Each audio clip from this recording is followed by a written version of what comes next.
시편 51편 1절에서 9절 말씀. 하나님이여, 주의 인자를 따라 내게 은혜를 베푸시며 주의 많은 긍휼을 따라 내 죄악을 지워 주소서. 나의 죄악을 말같이 씻으시며 나의 죄를 깨끗이 제하소서. 무릇 나는 내 죄가를 아오니 내 죄가 항상 내 앞에 있나이다.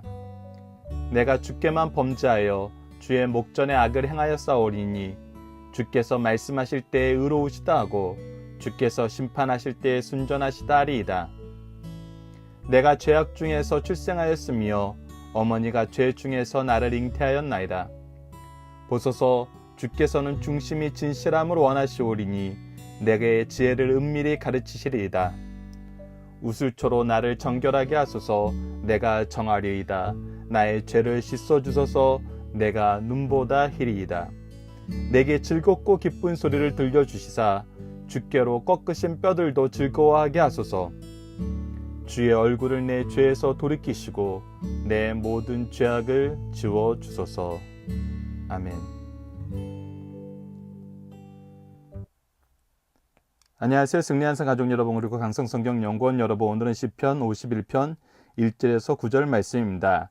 저희들 한 절씩 살펴보는 시간을 갖도록 하겠습니다. 시편 51편은 이미 위크스터디 때 말씀드렸던 것처럼 회개에 관련된 시입니다. 자, 봅시다. 1절에서 2절입니다. 하나님이여, 주의 인자를 따라 내게 은혜를 베푸시며 주의 많은 긍휼을 따라 내 죄악을 지워 주소서. 자, 우리가 회개를 할 때 무엇에 근거하여서, 무엇을 의지하여서 회개를 해야 되는지 하나님의 말씀, 성경책에서 항상 명확하게 우리에게 제시해주고 있습니다. 첫 번째는 하나님의 인자하심입니다. 하나님의 사랑입니다. 하나님의 사랑이 우리가 하나님의 은혜를 간구할 수 있는 근거가 됩니다. 하나님이 우리에게 사랑을 허락하지 아니하시면, 또 하나님께서 긍휼을, 하나님께서 자비를 우리에게 허락하지 아니하시면 우리는 은혜 가운데 거할 수 없고 우리의 죄악의 문제를 해결할 수 없습니다. 그러나 하나님은 사랑이시고 하나님은 자비가 많으셔서 우리를 용서하시고 우리를 주의 은혜로 깨끗게 하여 주신다는 것입니다. 자, 2절입니다. 나의 죄악을 말같이 씻으시며 나의 죄악을 온전하게 씻어준다는 뜻입니다. 나의 죄악을 전부 씻어달라는 것입니다. 나의 죄를 깨끗이 제하소서. 이 죄의 문제의 해결을 우리가 무엇으로 보고 있냐면 어떤 값을 지불해야 되는 것, 또 어떻게 인과관계에 의해서 해결될 수 있는 것, 이런 걸로 볼 수 없다는 것입니다. 하나님께 전적으로 의지하고 하나님께서 이것을 해결해 주시지 않으면 우리가 이 안에서 움직일 수 있는 어떤 자발적인 공간은 하나도 없다는 거예요. 그것이 죄의 본질이고 죄의 무서운 점입니다. 우리는 죄악의 노예 상태에서 죄 안에서 철저하게 무능한 상태로 놓이게 됩니다. 그래서 하나님께 깨끗함을 간구할 수밖에 없어요. 하나님께 이 문제를 내려놓을 수밖에 없어요. 그리고 오직 누구만 의지할 수밖에 없어요. 오직 하나님만 의지할 수밖에 없습니다. 이것이 죄의 문제에 대한 심각성을 알고 죄를 바로 인식하는 사람들이 태할 유일한 자세인 것입니다. 자, 3절에서 6절 말씀을 봅시다. 무릇 나는 내 죄가를 아오니 내 죄가 항상 내 앞에 있나이다. 인생의 본질의 모습입니다. 우리 인생이 이 죄의 문제에 대해서, 죄의 결과에 대해서 자유로울 수 있는 사람이 한 사람도 없어요. 우리는 철저하게 죄에 노예된 상태입니다. 죄의 권속이었어요. 우리가 이것을 시인하지 않을 수가 없어요. 더군다나 하나님의 임재 앞에서 우리가 우리의 죄를 시인하지 않을 수가 없습니다. 그 이유는 4절에서 더 분명하게 나타납니다.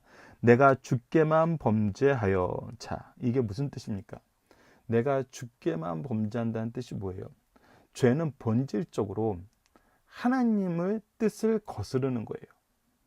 그렇기 때문에 우리가 하나님의 임재 앞에 있을 때 나의 모든 죄는 주의 뜻에 대한 범죄입니다. 주의 기준에 대한 범죄입니다라고 시인할 수밖에 없어요.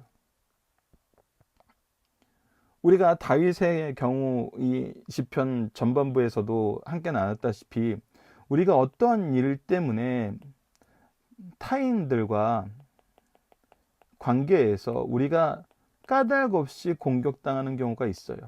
그때 우리는 무엇합니까? 맞서서 싸우지 않아요. 맞서서 싸우지 않아요. 누굴 찾죠? 하나님을 찾게 됩니다. 근데 하나님을 찾을 때 우리는 하나님의 임재와 거룩하심 안에서 무엇을 발견하게 됩니까? 우리의 죄를 발견하게 돼요. 우리의 죄가 드러남을 보게 됩니다. 그래서 우리가 환난 가운데 하나님 앞에 있을 때 하나님의 긍휼하심을, 하나님의 자비하심을, 하나님의 인자하심을, 하나님의 사랑하심을 의지하여 나갈 때는 본질적으로 무엇할 수밖에 없냐면 우리의 죄를 인정하고 회개하는 역사가 있을 수밖에 없습니다. 때로는 하나님께서 우리에게 이 회개의 역사를 이루시기 위해서, 이끌어내시기 위해서, 허락해 주시기 위해서 이들을 징계의 몽둥이에 써서 우리를 책망하실 때도 있어요. 이러한 사건들은 이스라엘 안에서도 자주 나타나고 있습니다. 그리고 하나님께서 미리 경고하신 바예요. 그래서 내가 주께만 범죄하여 주의 목전에 악을 행하였사오니 주께서 말씀하실 때 의로우시다 하고 주께서 심판할 때 순전하시다리이다. 하나님이 나에 대해서 판단하셔서 말씀하시는 거, 그거 어느 하나 의로우지 않은 것이 없고 하나님의 심판이 공의롭지 않은 것이 없어요. 이것은 순전해요. 어떤 오류도 없어요.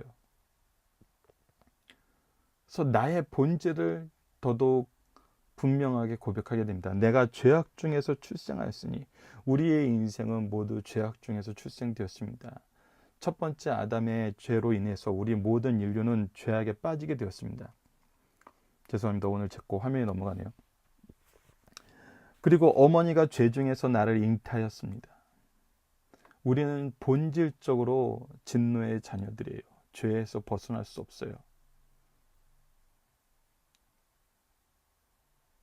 그런데 내가 주님 앞에서 죄의 회복과 하나님의 은총과 자비를 구할 때 무엇이 일어나요? 보소서 주께서는 중심이 진실함을 원하시오니 내게 지혜를 은밀히 가르치시리이다. 이제 내가 무엇을 알게 돼요? 하나님의 지혜를 알게 돼요. 하나님의 뜻을 알게 돼요. 하나님의 기준을 알게 돼요. 모든 것이 명확하게 드러나요. 이 하나님의 지혜를 안다는 것은 항상 우리에게 두 가지 면을 보여줍니다. 우리가 죄에 대한 분명한 분별력이 생긴다는 거예요.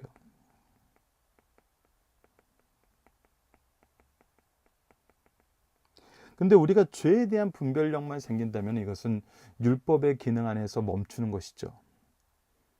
우리는 죄에 대한 분별력이 생겼지만 이 죄에서 벗어난 어떤 의도 가지고 있지 못해요. 율법의 의로는 우리가 이 율법의 의를 충족시킬 수가 없어요. 그래서 이 율법의 의는 우리를 구원시킬 수 없어요. 근데 우리가 지혜가 생겨서 하나님의 뜻을 알았다는 것이 단순히 죄에 대한 분별력만 생긴 거라면 우리는 좌절할 뿐이에요. 우리에겐 아무것도 없어요. 근데 하나님의 지혜를 가진 자는 동시에 무엇을 보게 됩니까? 하나님의 뜻을 안 자는 동시에 하나님의 구원을 보게 됩니다. 이것이 하나님께서 우리에게 주시는 지혜의 놀라움입니다. 하나님은 우리에게 끊임없이 무엇을 알려주세요? 하나님의 구원의 계획을 알려주세요. 이 구속의 역사를 알려주세요. 그것을 통해서 내가 하나님 앞에 진실되게 나갈 수 있도록 인도하세요. 하나님만 의지하게 하세요. 하나님의 계획이 속히 이루어지길 원해요. 더 나아가서 무엇을 원해요? 하나님의 뜻이 나를 통해서 이 땅에서 성취되길 원해요. 이것이 구속사의 능력 있는 일꾼들의 모습이고 하나님이 사용하시는 하나님의 종들의 모습인 것입니다. 그래서 우리는 회복을 위한 기도로 나아가게 됩니다. 우슬초로 나를 정결하게 하소서. 자, 우슬초라는 건 뭐냐면 성경에서 자주 등장하는데 여러분들 성경 찾는 프로그램이 있으시면 요즘엔 웹상에서도 많이 있고 여러분 스마트폰 앱에도 많이 깔려 있는데 우슬초를 검색해 보시면은 정결의 의식에 굉장히 많이 쓰이는 걸 보게 돼요. 우리가 시체를 만져서 더러워진 사람을 이 우슬초로 깨끗하게 하는 정결의 의식을 행하기도 하고, 이 납병 환자가 나았을 때 이 우슬초로 정결의 의식을 행하기도 해요. 여러 가지 면에서 이 정결의 의식을 행할 때 쓰는 물건으로 하나님께서 우슬초를 사용하라 그러셨어요. 한 1m 정도 자라는 나무예요. 그래서 우슬초로 나를 정결하게 하소서라는 것은 뭐냐면, 나를 정결케 하셨다는 그 하나님의 선언을 우리에게 허락해 달라는 거예요. 하나님께서 나를 깨끗하게 하셨다고 선언해 주고, 하나님께서 나를 깨끗해 해달라고 하나님을 의지하는 거예요. 그러면 어떻게 돼요? 내가 정하리이다. 나의 죄를 씻어주셔서 내가 눈보다 희리이다. 하나님께서 나의 죄를 씻어줄 때는 그것이 어떻게 되는 거예요? 완전한 회복이에요. 완전한 정결이에요. 이것을 우리는 누구를 통해서 성취됨을 봅니까? 예수님을 통해서 성취됨을 보죠. 다음 주가 고난주간입니다. 우리가 일주일 동안 예수 그리스도의 이 고난주간의 사역을 통해서 구속의 사역을 다시 한번 살펴보고, 이 안에서 정말 우리를 깨끗하게 하시기 위한 하나님의 놀라운 이 구속의 역사를 다시 한번 확인하고, 이것을 함께 나누고, 이 안에서 함께 기뻐하고 감사하며 이 신앙을 계승할 수 있는 우리 승리하사 가족 여러분들, 강성성경연구원 여러분들 되었으면 합니다. 마저 보도록 하겠습니다. 8절로 9절입니다. 내게 즐겁고 기쁜 소리를 들려주시사 주께서 꺾으신 뼈들도 즐거워하게 하소서. 자, 나의 깨끗함, 나의 정결함, 나의 죄의 문제에 대한 회복, 해결, 구원, 이 모든 것은 우리에게 생명을 주는 것입니다. 이것은 내가 즐겁고 기쁜 소리를 낼 수밖에 없는 거예요. 그래서 주께서 나를 교훈하시고 나의 죄를 드러내기 위해서 꺾으신 뼈까지도 내가 즐거워할 수 있다는 거예요. 모든 것을 다 즐거워할 수 있다는 거예요. 하나님께서 나를 구원하시기 위해서, 나를 회개로 인도하시기 위해서 하셨던 모든 징계와 하나님의 사랑의 모든 조치들이 찬양의 제목으로 변한다는 거예요. 주의 얼굴을 내 죄에서 돌이키시고 내 모든 죄악을 지워 주소서. 이제 나의 죄를 보는 것이 아니라 나를 깨끗하게 하신 하나님께서 나와 함께 하시고 주의 낯을 내게서 돌리지 아니하시며 나와 함께 해주소서. 나의 모든 문제, 나의 이 문제를 해결하신 하나님, 나의 죄의 문제를 해결하신 하나님, 나와 함께 하소서. 이것이 우리가 드릴 수 있는 정말 회복을 위한 기도의 가장 아름다운 모습일 것입니다. 자, 본문 묵상하기를 보도록 하겠습니다. 회개는 주의 무엇을 의지하는 것입니까? 주의 은혜를 의지하고 인자를 의지하고 긍휼을 의지하는 것입니다. 무엇을 바라는 것입니까? 이것을 통해서 우리가 어떻게 되는 거예요? 깨끗하게 되기를 원하는 거예요. 하나님이 나를 깨끗하게 해주시기를 원하는 거예요. 내가 하나님 앞으로 나아가기를 원하는 거예요. 하나님과 함께 하기를 원하는 거예요. 우리가 죄를 가진 상태에서는 하나님과 화목할 수가 없어요. 내가 누구와 함께 하고 싶어 하는 거예요? 하나님과 함께 하고 싶어 하는 거예요. 회개는 결국 하나님과 함께하는 삶을 우리가 사모하고 이것을 바라는 것입니다. 회개는 나의 무엇을 인정하는 것이고 나의 모든 죄를 인정하는 거예요. 무엇을 추구하는 것입니까? 주의 진리를, 주의 지혜를, 그 지혜는 앞에서 설명했다시피 무엇입니까? 죄를 분별하고 구원의 계획을 아는 것입니다. 죄를 분별하고 구원의 계획을 아는 것이에요. 우리는 어떠한 모습으로 회복됩니까? 하나님께서 나를 깨끗하게 하신 정말 눈보다 흰 나의 모든 죄에서 벗어난 또 이 죄책에서 자유하게 되는 정말 즐겁고 기쁨의 찬양이 넘치는 그 상태로 우리의 모습을 회복된다는 것입니다. 중심사상을 하나씩 보도록 하겠습니다. 시편에는 7편의 회개의 시가 있습니다. 그중 대표적인 시가 시편 51편입니다. 이 시의 표제는 다윗의 시예요. 시편 51편의 역사적 배경을 살펴봅시다. 다윗은 우리아의 아내 바세바를 범한 후 간음죄를 은폐하기 위해 우리아를 원수의 손에 살해당하게 하는 살인을 범함으로 이중으로 죄를 범했어요. 그 죄가 점점 더 독해지고 커지는 것을 볼 수 있어요. 하나님께서는 이런 다윗의 죄를 나단 선지자를 통해 지적하셨으며 다윗은 말할 수 없는 탄식으로 회개하였어요. 우리는 이 시를 통해 철저한 회개와 새로운 헌신을 보게 돼요. 악인들은 죄의 고백을 거부할 뿐 아니라 하나님의 은혜마저 거절해요. 여러분들, 죄를 해결하지 않으면 하나님의 은혜를 우리가 어떻게 무엇으로 받았다 그러겠어요? 내가 여전히 죄인으로 있으면서 내가 죄악으로 쌓은 모든 것을 누리면서 그것을 자랑하면서 그것을 포장하면서 그것을 합리화하면서 사는 것이 우리가 정말 행복한 삶일까요? 우리가 하나님께 간구할 수 있는 삶일까요? 이것은 오히려 하나님을 모욕하는 것입니다. 우리는 철저한 회개를 통해서 헌신의 모습으로 나아가야 됩니다. 오히려 이 은혜를 거절하는 삶을 살면 안 돼요. 그러나 성도들은 죄를 지적받았을 때 말씀의 기준에 따라, 무엇을 따라? 말씀의 기준을 따라 시인하고 회개함으로 하나님의 방법대로예요. 하나님이 회개로 우리에게 제시해 주는 삶은 우리를 포장하는 삶이 아니에요. 완전히 거듭나는 새로운 삶이에요. 그래서 나를 포장하는 걸로 이용해서는 안 돼요. 하나님께서 용서와 은혜를 받게 됩니다. 그런 사람이 하나님의 용서와 은혜 속에서 하나님의 일꾼으로 쓰임받게 되는 것입니다. 이런 일의 대표적인 사람이 다윗이었다는 것입니다. 그 내용을 봅시다. 첫째는 하나님께 사지의 은총을 구하는 내용이 1절에서 9절까지 내용이에요. 하나님이여 긍휼히 여기소서. 내가 나의 범죄 사실을 알고 있사오니 나를 용서하사 회복케 하소서. 먼저 나의 죄를 고백하고 시인하고 인정하고 그 안에서 하나님의 긍휼하심을, 하나님의 인자하심을 구하는 겁니다. 둘째 10절에서 12절은 자신의 갱신을 하나님께만 있음을 기도합니다. 나에게서 주의 성령을 거두지 마시고 마음을 새롭게 하소서. 오직 하나님만이 나를 깨끗하게 하실 수 있고 나를 새롭게 하실 수 있어요. 셋째, 하나님께서 새롭게 하시면 변화된 삶이 무엇인지 알고 실천하겠다고 다짐하는 것이 13절에서 15절. 마지막 16절에서 19절은 하나님께서 진정 원하시는 것을 알고 실행하겠다고 다짐하는 내용으로 구성되어 있습니다. 이 부분은 우리가 내일 말씀에서 함께 나누게 됩니다. 자, 첫 번째, 죄를 회개하고 깨끗하게 사해 주시길 기도하자. 시인은 하나님 앞에서 자신을 비춰볼 때 자신이 얼마나 크고 악한 죄인인 것과 죄의 결과가 얼마나 무서운지 알게 되었습니다. 시인은 하나님께 호소합니다. 자신의 죄를 주의 자비로 지워주시고 맑게 씻으시며 깨끗하게 제하여 주시기를 간구합니다. 이와 같이 모든 성도들도 자신의 죄악을 인정하고 회개하여 사죄의 은총을 간구해야 함을 가르쳐주고 있습니다. 두 번째입니다. 성도들은, 하나님의 사람들은 하나님께 심판을 받을 때 당연한 것으로 받아들인다는 것입니다. 성도들은 자기 죄를 스스로 고백하면서 죄에 대한 하나님의 심판, 법적 책임을 당연한 것으로 받아들여요.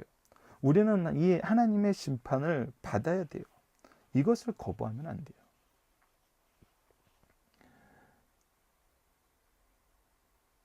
자신이 하나님께 범한 죄로 인해 하나님께서 자신에게 내리신 형벌은 너무나 옳고 정당하다고 고백합니다. 이제 와서 자신을 살펴보니 어머니의 태에서부터 선한 것이 없었음을 알았어요. 이를 고백하며 하나님의 자비를 호소하는 것입니다. 마지막 세 번째입니다. 시인의 죄와 죄과에서 벗어나 하나님과의 관계가 회복되기를 소원합니다.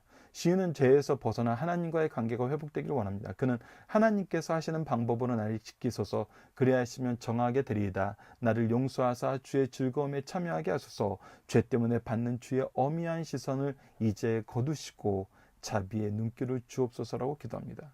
성도들은 어떤 경우에도 하나님의 공의의 사랑 앞에서 용서와 회복을 기도드릴 수밖에 없다는 사실을 가르쳐 주시는 말씀입니다. 여러분, 우리가 작년에 상고했던 이 창세기 말씀에서 야곱의 에서와 외삼촌과 화해하게 되는 부분, 야곱이 에서와 화해하게 되는 부분, 하나님께서 야곱을 이끌어서 그 지역에서 화해하게 하시는 모습, 이 모습을 통해서 우리가 보게 되는 것은 정말 이 죄의 문제를 우리가 어떻게 해결해야 되고 누구를 의지하고 어떠한 방법으로 해야 되는지 이 야곱에 의해서 너무나 많은 예를 우리에게 가르쳐주고 있어요. 야곱이 하나님의 응답을 들었어도 정말 그가 할 수 있는 최선의 모습으로 그 문제의 해결을 해결하기 위해서 접근하고 철저하게 자기를 낮추며 하나님의 은혜만 간구해요. 그리고 하나님의 약속을 의지하죠. 이것을 우리가 다시 한번 잘 묵상했으면 합니다. 살펴보기 정답 여러분 카페를 통해서 확인해 주시고요. 적용하기 위해서 다시 한번 봅시다. 우리는 회개의 은혜 속에서 죄에 대한 합당한 고백과 하나님의 형벌이 옳다고 고백하는 삶을 살고 있는가? 아니면 회개를 자기 합리화로 통로로 오용하는가? 우리가 하나님 앞에 회개하는 것이 아니라 때로는 사람들 앞에 이것을 보여주기 위해서 회개하는 척하는 경우가 많은 것 같아요. 여러분들 하나님께 회개한다는 것은 첫 번째로 무엇입니까? 내가 죄인임을 고백하고 내가 무엇에 대한 문제를 해결받고 싶은 거예요? 이 죄의 문제를 해결받고 싶은 거예요. 이 죄가 무서운 거예요. 이 죄가 싫은 거예요. 그래서 이 죄로 인한 하나님의 형벌, 사람들의 비난, 합당한 보상,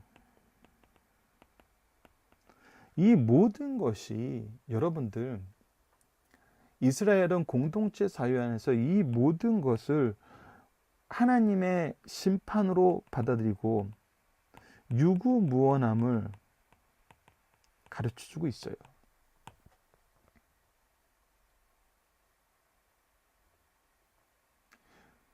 그런데 우리는 때로는 이 회개한다고 교회 안에서 고백하고 사람들에게 얘기할 때도 그 죄의 내용은 고백하지 않고 단순히 눈물만 흘리고 나는 죄인이라는 그런 어떤 선언적인 내용만 얘기하면서 거기서 자기는 용서받았다고 생각하는, 그래서 오히려 회개를 하는 척하면서 자기 합리화의 통로로 오용하는 이런 일들이 실제로 있음을 압니다. 우리는 이런 부분 주의해야 됩니다. 이런 건 주의해야 돼요. 과거에 한국의 이 회개의 역사를 가르치시는 분들이 얼마나 이 회개의 역사가 일어날 때 공인들 앞에서 이 부분이 얼마나 구체적으로 고백되고 구체적으로 이 문제의 해결을 위해서 노력했는지 우리는 역사를 통해서 확인할 수 있어요. 또 이 부분에 대해서 가장 좋은 예를 들어주는 성경적인 예는 또 누구에게 있는가요? 예, 키 작은 삭개오에 있죠. 삭개오는 예수 그리스도를 만나고 어떻게 하기로 했어요? 우선 자기 재산의 반을 가난한 사람에게 쓰기로 했어요. 그리고 자기가 토색하거나 잘못한 사람이 있으면은 4배를 갚아준다 그랬어요. 일반적으로 2배를 갚는데 그 배를 더 갚는 거예요. 자기 죄에 대한 합당한 것보다 더 하다고 생각하는 그 일을 자기가 하겠다는 거예요. 회개에 합당한 태도를 보이는 거예요. 완전한, 내가 왜 그렇게 해서 내 삶의 죄의 모습은 그 모양이라도 없애고 싶어 하는 거예요. 왜? 그것이 생명의 길이고 그것이 하나님과 함께하는 길이기 때문에. 우리는 이 회개의 역사에 대해서 좀 더 주의 깊게 말씀을 통해서 확인하고 우리 삶에 적용해야 됩니다. 우리가 이번 주 함께 나누는 묵상의 내용은 성경은 주님과 함께하는 삶이 어떠한 삶을 가르쳐주나요? 바로 회개의 역사가 있는 삶입니다. 회개의 역사가 있다는 것은 다시 한번 얘기하지만 우리가 죄의 문제 해결이 우리 인생에 가장 시급하고 반드시 해야 되는 일임을 아는 거예요.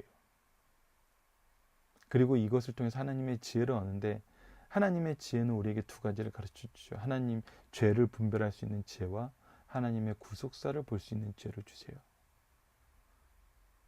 이 지혜가 완전한 지혜예요. 우리를 정말 깨끗하게 인도하시는 하나님의 지혜예요.